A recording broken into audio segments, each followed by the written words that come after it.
Hello and welcome to my unboxing and first look at the Legiones Astartes Leviathan Siege Dreadnought with ranged weapons for Warhammer the Horus Heresy from Games Workshop. What a mouthful, and yeah, so is a Leviathan actually. It's a chunky dreadnought.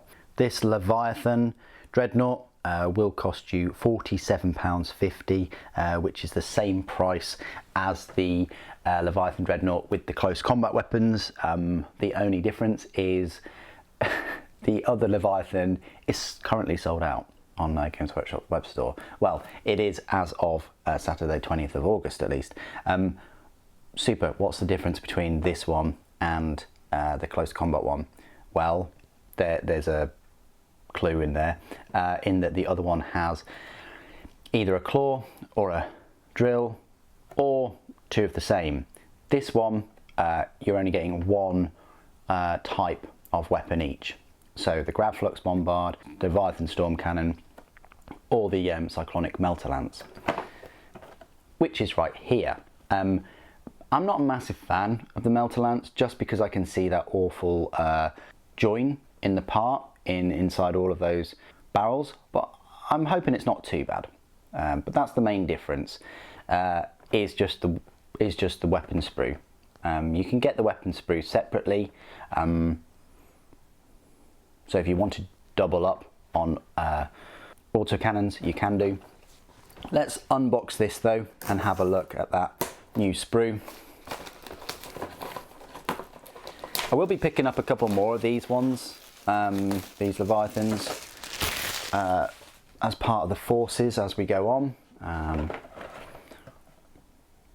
So that's a closer look, and let's unbox this. Should be about 4 sprues. Got a nice, I want to say 80mm base. So this is sort of the torso, the shoulders, the shoulder parts, the heavy flamers that are at the chest mounted weapons, and the Volkite calivers as well as the Phosphex bomb launcher, or the Phosphex missile launcher, which I wouldn't leave home without ever. It's brilliant. And then you get a head as well. So that's the sprue that we've had before in the other set, and that's the instruction manual. We'll have a look at that last this time. You've got the vehicle transfer sheet. That's the new sprue, so we'll have a look at that in a moment. That's the base. So these are the feet and the legs and the connectors and the hips and the toes, all of those kind of things here. I found this kit very enjoyable to build. I built it in the live stream, I think, and I found it more enjoyable than actually the normal Contemptor Dreadnought. So, and then finally you've got this piece, which is the front armour, the sides, the exhaust, the back, more of the hips as well. So these 3 sprues we've seen before, and then obviously we've had the close combat weapon sprue bundled in with this, and then that's what you get in the other Leviathan Dreadnought. I'm still not a fan of the way they've done this. I think, well, just in my opinion, at least, in my humble opinion, I would have preferred them to have had one box with both of the sprues in, so you could build either the close combat or the ranged. Still, it is nice that they are selling these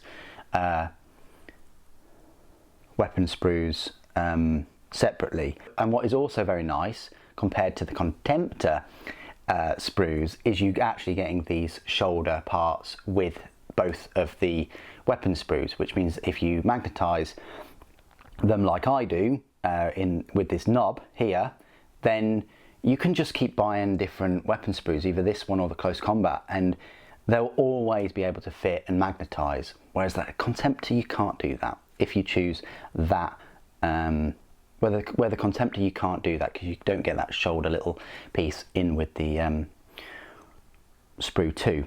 So these are the weapons themselves. I will be giving you full detail close-ups and comparisons with their resin counterparts. It is a bit odd what they've done with the Cyclonic Melter Lance, how they've put that together and had, you know, the barrels, each barrel themselves will have to connect to another one, and you're going to have to file that down. The grav flux looks all right. I think it's fantastic that they've managed to put all that detail in there.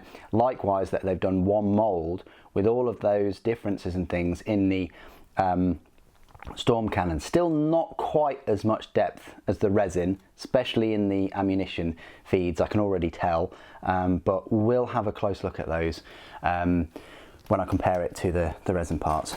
This is the instruction guide. Probably something that you've seen before if you've got the Siege Dreadnought with close combat weapons. So that's all the same, that's all the same, so is that. The only difference is you've now got the addition of lots and lots of hoops for the grav flux to be connected, and look at all those. Yeah, I'm always jittery when half barrels have to be glued together, because I've seen people not even take bits off the sprue of pieces and also not file off mold lines. So when you're expecting hobbyists to glue half barrels on, they probably will do it, but they might not match, and then they might not file afterwards, and then they might not use green. Yeah, it's a bit, I think it's a lot to ask for, those. The autocannons aren't too bad though, because there's not that many, and actually there's a lot of flat areas, whereas those are really kind of curved. But we'll see. Anyway, that's how you built it. That's how you build it. So yeah, unless you magnetize it and you're going to glue it all together, you're only going to have one of each weapon. You can't have two of the same with this kit. Luckily though, you can buy single weapons from Forge World website. Yes, they're £15, which is almost the price of you know, the weapon sprue itself. It really is up to you.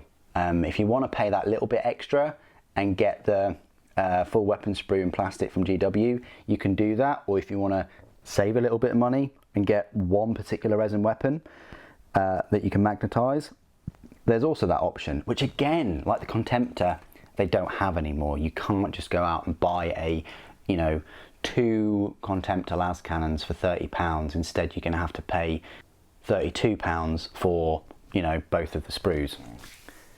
So other than not including everything in one box for the Leviathan Siege Dreadnought, I think they've done a fantastic job with this plastic one. More on that in the review, of course. But so far, what do you guys think of the Leviathan Siege Dreadnought with ranged weapons? Please do put your thoughts and opinions down in the comments below. It'd be great to hear from you. Thank you ever so much for joining me today. Thank you for watching. The Emperor Protects.